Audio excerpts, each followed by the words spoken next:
What's up, guys? It's Dan Man. Welcome back. Bringing you guys now a huge video for AFK Journey. The Ravaged Realm is here, and I am bringing you guys a nice surprise. A full breakdown for the best team comp you guys can use to reach the highest score possible. So let's get into it. I haven't done any of my attacks yet, but I was really, for the last couple days, I've been kind of surveying and kind of assessing what is probably going to be coming. I have been part of the Pioneer server, and I also have a lot of good connections in the Vietnam server. The other exciting stuff is I'm going to be going over Natsu and Lucy in my next video.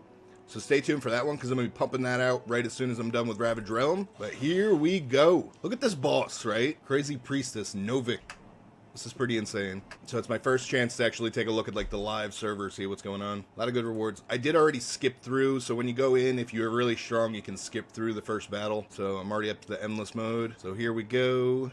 And as you can see, this is what I'm working with. So I have a good mix of stuff. I know a lot of people reset their Valka. It's unfortunate because she is used here. I did reset her for my Faramore. I have a P3 Faramore. I ended up getting him up to S+, and then I swapped them because originally I had her up to P2.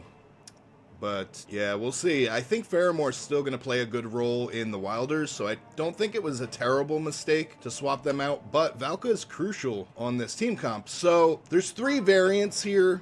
I'm going to give you guys a little bit of a range. There's still some mandatory heroes that you're going to need for this boss. So let's actually start with Team 2. So for Team 2, you are looking at Thorin, Ludovic, and Shamira. You got Thorin, Ludovic, and Shamira. For Team 2, this is going to be your ideal best in slot positioning. At the end of this video, I'll have the whole breakdown up on the screen. But I'm kind of just going over things for now. Now, we are playing Ravaged Realm, and one thing I should have done, which I did not do, so we'll go back and we'll do that now, is go to your Resonating Hall, and you are going to want to make sure that you have your Graveborns maxed out. We're doing the Graveborns today for Ravaged Realm, so we are going to reset Stage 4 and pump your points into Graveborns. Max these out as best you can. I've been grinding, so luckily I have them completely maxed out. But maxing these out is a huge difference in damage, so this is definitely worth taking the time to do. And complete. Okay, so I'm not too worried. I'll fix these later, because tomorrow, when it's another day, we're going to be switching to the next class. So, or the next faction, rather. Tomorrow, when it's a new day, we'll be switching to a new faction. So, let's go. Back into the Ravaged Realm. Here we go. So again, like I was saying, we have Thorin, Shamira, and Ludovic. These are your positions. This is your artifact, the harmonic spell. So this is your Team 2, best in slot, all the way around. There's really no replacements. This is the best Team 2. Now, Team 1 has a couple different variants, but realistically, it's still a main core team for what you need. So you need Valka. She's going to go right there in the middle. You need Niru. He's going to be right there. You need Cecia. She's going to be right there. And Bonnie. She's going to be right there. So these are your staples. These are the 4 that are a must-have for Team 1. I mean, if you guys don't have them ranked up, I would still recommend just using them no matter what copies you have. Just use these 4 heroes no matter what. You need them. These are the team synergy that works best for this boss. Also, for the artifact, Surging Spell.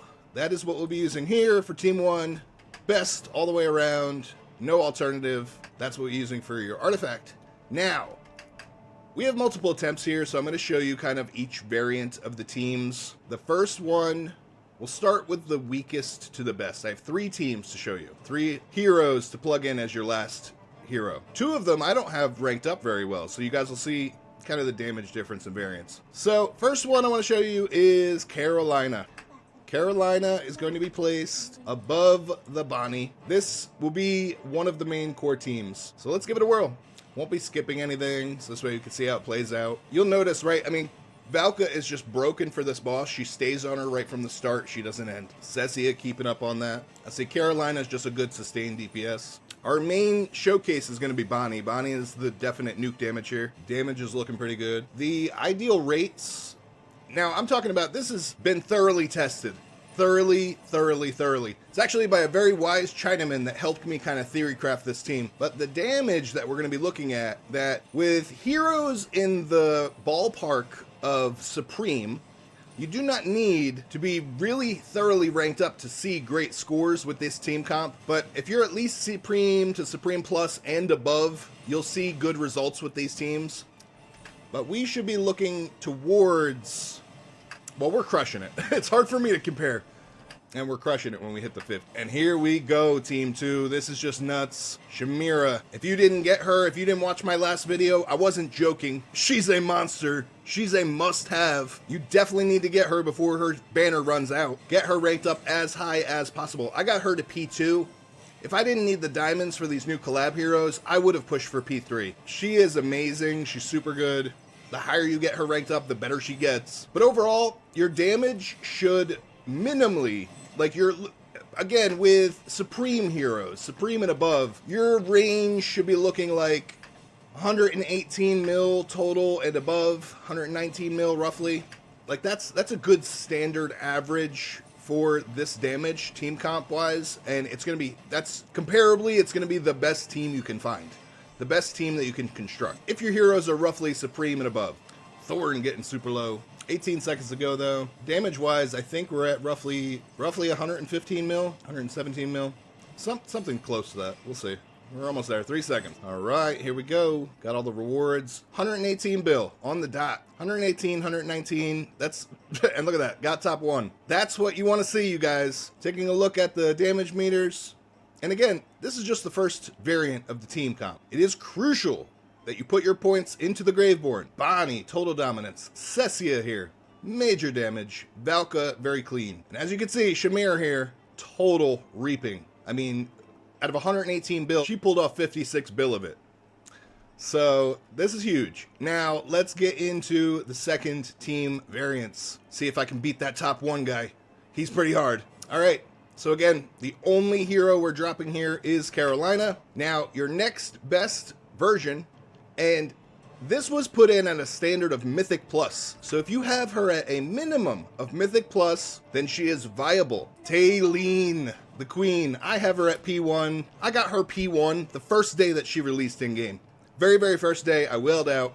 I got her right up there. I saw how strong she was just from the test servers. She's insane. She's still insane. She's worthy of an investment. The higher you get her scaled up, the better she's going to be. If you can say that about a hero, they're worth investing in. Because certain heroes, you only need to get them to Mythic Plus, to S Plus, and then they just kind of stale out. There are certain heroes like Shamira, like Taylene, that as you get them higher, they are just insanely scaled in their damage and abilities. Taylene is one of them, and let's see why. So here we go. Taylene up on deck. Just total monster. Here she goes with her ultimate, and Taylene will carry out this fight. She did end up taking out our Taylene there.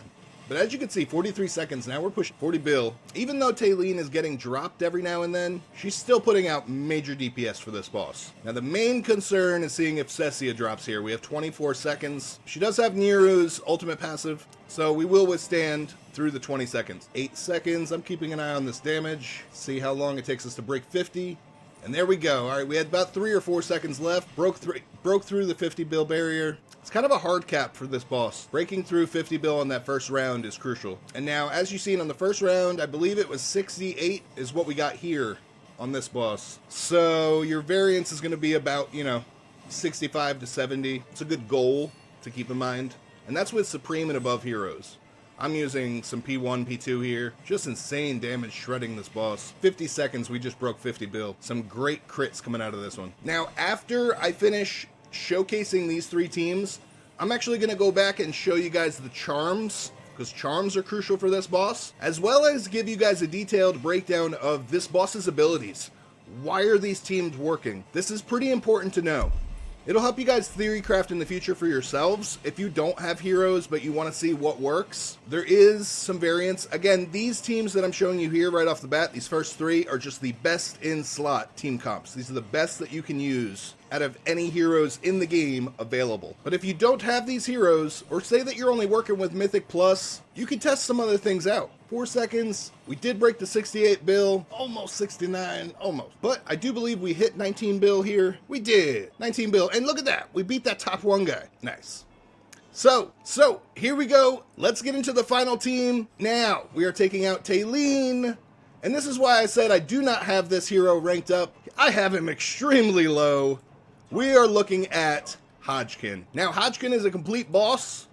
I'm going to show you what he does, even if you only have one copy of him. We'll see if I can still contend with that number ranked 1 guy, with that Taylene P1. Even with 1 copy, these are heroes you should be trying. You do get multiple attempts on this boss, which we will be doing in this video because I'll be testing and showing you guys different variants with the charms and with these different heroes. Now, my Hodgkin is ranked pretty low, so his damage isn't going to be anything that it should be. But again, just keep in mind that your goal on this first boss is you should be shooting for 50 billion. If you can reach 50 billion in damage, you're sitting pretty.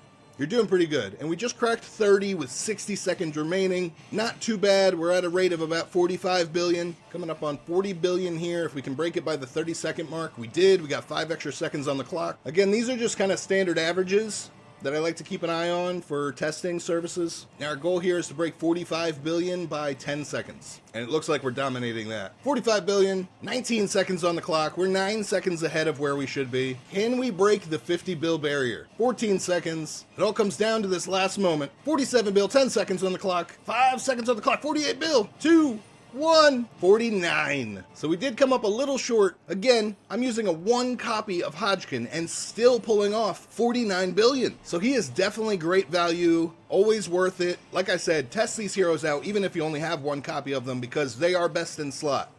It's really about their synergy in the team comp and how things scale. We're going to go over the boss's mechanics next before I go into the charms and do some more runs, just so we can kind of get a full glimpse of why is this team comp working. Broke 52 bill with 40 seconds remaining. Again, our standard average here is about 68. If you can break 70 bill here, you're pushing 120 bill as a standard average, which we're looking pretty good. We're on par. Need another 10 bill at least within the next 20 seconds. We're looking good. But Thorin did drop. Again, this is a little bit of RNG depending on how your team's taking the damage, how this Ludovic's gonna get your team healed up. 10 seconds remaining, 65 bill, 5 seconds remaining, 3, 2, 1, closing out with 67.5. So definitely a little bit of a lower score here. We do pull off 116. Again, that's with a 1 copy Hodgkin. That top 1, man, he's pretty tough. And I'm on a very competitive district. As you can see, I mean, we were tied here with first place, essentially. But very, very, very competitive district. Again, this is the best in slot team comps that you guys can work with. Now, let's jump into the next chapter. So we want to take a look at the boss's abilities. It's just important to note that he is a magic damage dealer, a Hypofiend transformed from a corrupted Hierophant, capable of summoning a protective ward that significantly reduces damage taken. Now let's start right off with his ultimate. Summons 20 orbs to strike all enemies, with each orb dealing 50% damage to the enemy hit. Each enemy can be struck by up to 10 orbs per cast. So this guy's ultimate is just dealing constant damage. Again, note, magic damage. Next up, we have Shadow's Embrace. At the start of the battle, and again after 45 seconds, summons a protective sigil that reduces damage taken by 60% while active. The sigil fades after absorbing 30 hits, so you want to be hitting him as much as possible. If you can break his shield here, takes 30 hits. That is why Shamira is insane. Pumping out that DPS, anything that deals constant, consistent damage, just insane attack speed, cast speed, the damage that needs to tick DPS as soon as possible will break this shield great. So all these heroes, this is why this team comp works really well. Now level 2 at the start of the battle gain, and as you can see, the higher you get closer to Endless as he levels up, this requires 150 hits, then it requires 200 hits. So getting those heroes like Shamira, like Bonnie, with the constant poke and DPS, Valka is great for this. Being able to take down this shield, that's why she's a core unit. These are the heroes that you need to be focusing on. Also, last major thing to note here, each attack from the faction talent Prime Carrier counts as 5 hits. That's again why I stress the urgency and importance of resetting your faction talents, going heavy into the Graveborn comps, get it up as high as you possibly can. This is the key to success right here. Now, next skill up, we have Wicked Sermon. Rises and pushes down, dealing 140% damage to frontal enemies within a 1-tile arc and stunning them for 2 seconds. Now, take note, 1 tile is not very far.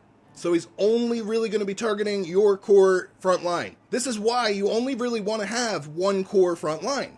In the first team comp, we have Valka. In the second team comp, we have Thorin. So you want to take note of this, and only if you're theory crafting, just keep in mind that you want to have at least one, you want to have at the most one frontline hero, maybe two, like when you put Hodgkin in, he works. But DPS and ranged heroes with higher than 1 melee range is going to be better off. Next up, we have another Wicked Sermon. Curses the enemy with the most cumulative damage dealt, reducing their attack by 20% and dealing 30% damage per second for 8 seconds. Prioritizes non-summon enemies. So essentially, this is a debuff that you're not going to be able to avoid. It's just going to target your biggest damage dealer. So it is nice to have more than one on a team if possible. Again, nothing much you can do about this, just something to be mindful of. And then last up, we have Devouring Scourge. Charges briefly, then strikes the one tile arc with the most enemies, dealing 160% damage to the enemies within. Again, nothing you can really do against this. It's just worthy to take note that you do need some kind of sustain on your team. That is why Ludovic for Team 2, Niru for Team 1, these are ideal heroes that keep your team alive, keep the sustain up, easily can tackle through this boss's damage, even if you have one copy. So there you have it. That is the boss. His entire kit. That is mentally what you need to work through if you're going to try and theory craft your own team based on your heroes. Again, the heroes I've shown you are purely just best in slot, meaning if you have them minimal at Supreme or above, they are worthy of use. And again, take note that Talene needs Mythic Plus or above. But let's go into more of detail with their charms specifically. So just right off the bat, we'll kind of go through my roster in order, show you guys what I like to use, what maybe you could use as an alternative. But her main set, sorcery set. I don't even have anything else on her. And I mean, I have the charms, I could get them, whatever I need, but realistically, you need sorcery set. It's her best. It's definitely one of the best options. I'd argue that it's the only option. You need sorcery set on Bonnie. Next, Shamira. Now, you have two different variants here, but the best one that you want to shoot for here, clearly for this boss, is Butcher Charms. Just get your crit damage boost. You're not worried about sustain. These crits are crucial, pumping out that damage. Additionally, it's nice to have the Blast Charm set, so if you don't have Butcher Charm set unlocked, Blast Charm does work. It does pump your attack, it does pump your ultimate power. However, I like to use Blast Charms more towards PvP or in a scenario where your team is actually dying and you need the survivability. So number one recommendation here, definitely stick with Butcher Charm. And that is Shamira. So next up, just going through my roster, we have Ludovic. Ludovic, the number one charms that you want on him, as you noticed, I even ranked them up, I refined them, is your Insight set. This is definitely a core set for him. Number one, best in slot, getting him that HP and the skill power, being able to pump out more healing, staying alive longer, great set for him. Arguably, healing and haste is not bad, and healing and ultimate power does work too. So if you do not have Insight yet, but you do have access to the healer charms and the wizard charms, those are fine to use as well. Your ultimate goal though should be to get these Insight charms for sure. Next up, we have Niru. So Niru, I'm actually using a rainbow set here, but let's see if I can change that. So his recommended set is actually Sturdy Charms for HP and energy on hit. That's just pretty much to pump out his passive, make sure he gets those ultimates on everyone. As you notice though, my team was fine with sustain. The team actually was living great. So Rainbow does work here. Niru's not needed for damage, but arguably if you wanted to get some extra damage just to add a little bit more push to your team, you could get the Reaper Charm set for him. Again, he does not deal major damage, but this will add, if you're trying to go for min-maxing, this is the best you want to run, Reaper Charm would be the way to go. But in fairness, you could just run a rainbow set on him and it's completely fine. Now that being said, because I'm already so close to actually getting it, I am going to actually just finish out his Reaper set. So I'll go into a little bit more of like how his damage looks when we get into the damage fight and when we're checking out the damage meter. And that is Sir Niru. Now, going back through the list, we have Talene. Talene! My favorite charms I like to recommend on her is the Blast set. Attack and ultimate power, definitely the best go-to. Execution and ultimate power is arguably okay too, depending on what scenario you're using. For this boss, I would definitely still stick with the Blast Charms, as Blast Charms with this attack percentage is what you're going to be needing. And that is Talene, Blast set. Now just going back through the list, we have Thorin up next. Thorin, take note, he did go down a lot, and you don't want him to. You want him to be a beast tank. So I've opted to focus on the Bear Charm, HP Vitality, hands down the best set that you can get for Thorin. There is no other real major defensive set that works for him.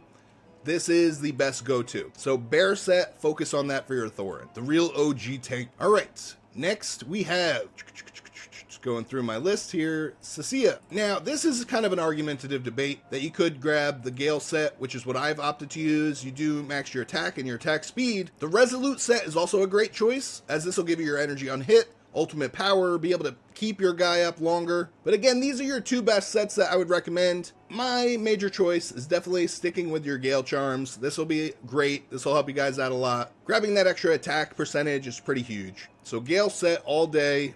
That's Synergies. Now, next up, going through the list, we have Valka. Now, Valka I have on a mixed set here. However, ultimate power and skill power for the sorcery set is pretty good. The Gale Charm set is also very good. Attack speed is crucial for her. It helps her proc her ultimate and her passives. So I would argue that her best two charms are definitely sorcery or Gale. You're going to benefit more from the Gale Charm. Okay, next up, where are we at? So Valka did move up the list. We did already check out Synergies. So next we have Carolina. Now Carolina, I have her in there as a rainbow. Taking note that she's focused on damage. The Arcane set is definitely going to be her best in slot. It is her recommended. Personally though, again, she's not the #1 damage dealer for me, so I'm not going to end up using more dust to just craft the rest of the set. Rainbow does work very well, so my recommendations, stick with Rainbow, but if you're pretty close to getting the full Arcane set, grab that Arcane set. You'll see a little bit of a damage increase for sure. And that is Carolina. Going down the list, next we have Sir Hodgkin, our last hero, checking out his charms. Now, I don't have any set on him. Again, I don't have him ranked up, but taking a look at what he brings to the table, his recommended set, Arcane Charms, this is going to be your best in slot set for sure. You want that massive nuke burst coming from his ultimate. Arguably, Ruthless Charm set is not too bad either. That attack speed does help proc his ultimate quicker. And lastly, Blast Charm set is pretty good for him. So you do have a little bit of a wiggle room here, or stick with the Rainbow set. These are all good viable options for Mr. Hodgkin. So that is it, you guys. We've gone over the charms, we've gone over the heroes for best in slot. Let's go back into Ravaged Realm, and we have some more attacks that we can use. So personally, I am going to use my Taylene comp, and it does look like I was knocked out of first place. Pretty good damage here, 122. It's one of my guildmates. RMX did end up passing me with the 120 bill.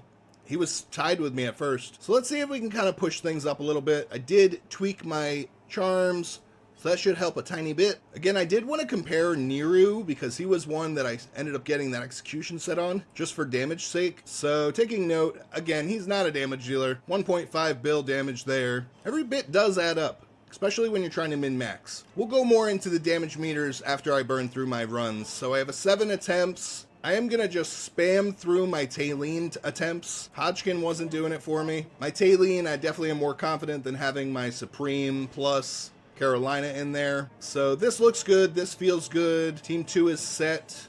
Again, I'm just going to skip through my battles. I have 7 fights, and then I'm going to check out the damage meters to see how things ran. Again, we're hoping for some pretty nice RNG here. That was terrible. 114, super bad RNG, and we were super close to pushing 120 actually. All right, next skip here, looking like new record, 120. We got top 2, so we did end up pulling off top 2. Again, I think it's going to be a little bit of RNG to be able to see if we can crack that top 1. We got 5 attempts. Let's hope for the best. Skip, skip, skip. Again, we did not break a record. We did pull off another 120 bill though. 4 attempts remaining. Here we go. No record breaker. 113. That's some bad RNG right there. 3 attempts, hoping for the best. Another 120, but not cracking that top 2. I'd like to see 121 if we can. I mean, we won't get top 1, but I'd like to see a little bit of a variance here. And another 120. So as you can see, it's kind of rarer to see bad RNG. The average here is consistently hitting 120. It's going to be interesting to see the damage meters after this. I'll go through and check things out. 120 again. And we do have 10 more attempts. I'm actually going to save these. So I'm going to give the day to like level up my heroes a bit and see how things work out. I just want to kind of run through the first 10. But yeah, overall, you guys, we did see an improvement. It did push up my max damage a tiny bit, optimizing those charms, checking things out, making sure that things were in good places. This is what you want to do to be able to achieve your maximum damage for this boss. This is the Immortal Squad. Stay tuned because I will put out a video for each squad of the week, fine-tuning and going over your best options. And as promised, here is your full breakdown of the teams, the team comp, the layouts. As you can see, the damage results based on what heroes are ranked up to here. So use this information. I hope you guys learned a bunch here today. I wish you guys the best of luck with RNG. Throw the video a like, subscribe, share the video to your guildmates. I appreciate you all. Stay blessed. I hope you guys have a great night. I'll see you on the next one.